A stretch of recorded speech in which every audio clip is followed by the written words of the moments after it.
শুভ সন্ধ্যা বন্ধুরা, একটা নতুন ভিডিওতে তোমাদের সকলকে স্বাগত জানাই। তো দেখো, এখন আমি কিচেনে চলে এসেছি। সন্ধ্যের টিফিনের জন্য বানাবো চাউমিন। তো চাউমিন বানানোর জন্য দেখো, আমি অলরেডি গামলার মধ্যে জল চাপিয়ে দিয়েছি, জলও ফুটতে শুরু হয়ে গেছে। এরপরে ওর মধ্যে সামান্য নুন আর সামান্য পরিমাণে হলুদ দিলাম, তারপরে রিফাইন তেল। এরপরে চাউমিনটা আমি ভালোভাবে সেদ্ধ করে নেবো। তা দেখো, ইন্ডাকশান আমি অন করে দিয়েছি। চলো, জল ফুটতে শুরু হয়ে গেছে। এরপর আমি চাউমিনটা গরম জলের মধ্যে ফেলে দিব। আর চাউমিনটা দেখো একদম পাতলা, এই পাতলা চাউমিনটা খেতে কিন্তু দারুণ লাগে। তো এই চাউমিনটা আমি মল থেকে নিয়ে এসেছিলাম। তো চলো, চাউমিনটা সেদ্ধ হতে শুরু হয়ে গেছে। এরপরে ওর মধ্যে দিলাম আমি কাঁচা পেঁয়াজ আর কুচনো বাঁধাকপি। তো তোমরা যখন বানাবে এরকম কাঁচা পেঁয়াজ দেবে, তাহলে দেখবে গন্ধটা চাউমিনের খুব সুন্দর আসে। তো চলো, এরপরে পেঁয়াজ আর বাঁধাকপি দিয়ে আমি চাউমিনটা ভালোভাবে নেড়ে দিলাম। আর থালার মধ্যে কেটে নিয়েছি গাজর, কাঁচা লঙ্কা, সামান্য বাঁধাকপি আর আলু। এটা দিয়ে আর চাউমিনটা বানাবো। ক্যাপসিকাম বাড়িতে ছিল না। তো চলো, তাতে কোনো অসুবিধা নেই। তো দেখো, চাউমিনটা সেদ্ধ হয়ে গেছে, একদম ঝুরঝুরে করে চাউমিনটা সেদ্ধ করে নিয়েছি। একটা ঝুড়ির মধ্যে চাউমিনটা ছেঁকেও নিয়েছি।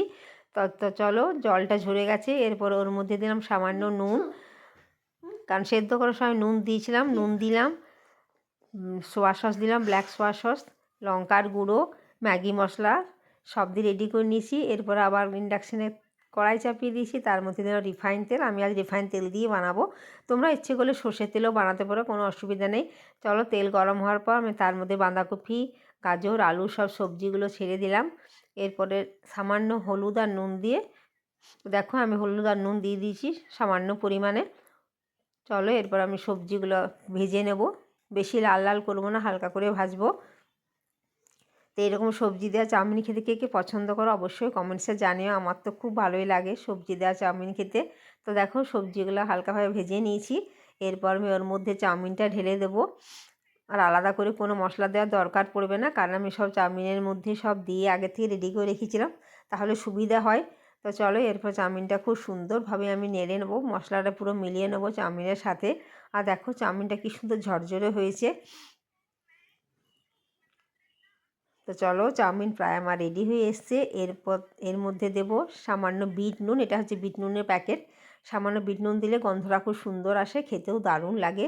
তাহলে বিট নুন দিয়ে আমি ভালোভাবে চাউমিনের সাথে বিট নুনটা মিশিয়ে নিচ্ছি।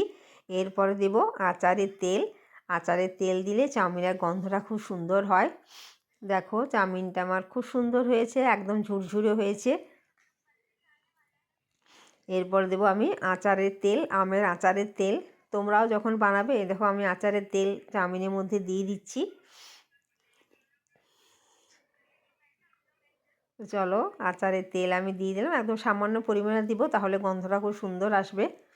চলো, আচারের তেল দিয়ে আমি আরও ভালোভাবে চাউমিনটা নাড়িয়ে নিলাম। আর শীতের দিনে এরকম নিত্য নতুন টিফিন খেতেও দারুণ লাগে। তো আজকে ইচ্ছে করলো তাই চাউমিন বানালাম। তো চলো, দেখো চাউমিন আমার রেডি হয়ে গেছে। এরপর উপর থেকে দেবো চিলি সস। চিলি সস দিলে চাউমিনের স্বাদটা